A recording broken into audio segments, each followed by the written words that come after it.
پیامبر صلی الله علیه و سلم میفرمایند احب الاسماء الی الله، محبوب ترین اسم ها نزد خدا دو تا اسم برای پسر، عبدالله و عبدالرحمن.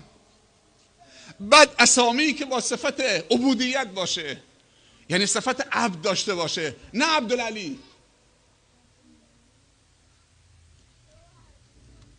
نه عبدالعلی، نه عبدالحسین،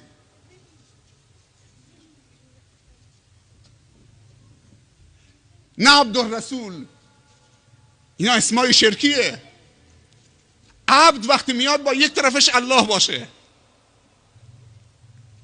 عبد وقتی میاد با طرف مقابلش الله باشه، چون عبد داریم و رب داریم. حتی غلام حسین، ما غلام حسین نیستیم، ما غلام حسین نیستیم.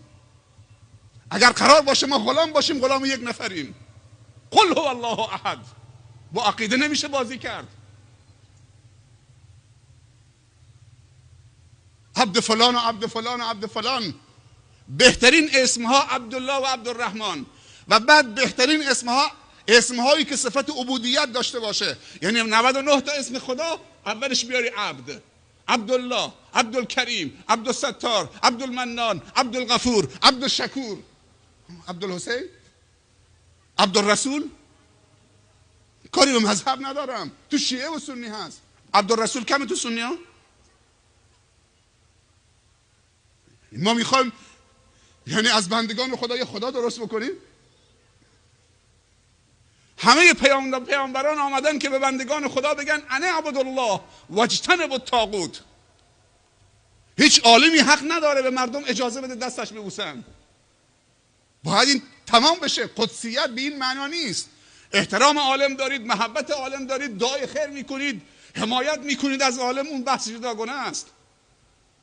عالم هم به تو خدمت داره میکنه، احترامش جای خودش. اما این که خم بشی دستش ببوسید، خم شدن فقط برای الله. الله اکبر، سبحان ربی العظیم و بحمده، سبحان ربی الاعلی و بحمده. دیگه مال کسی دیگه نیست.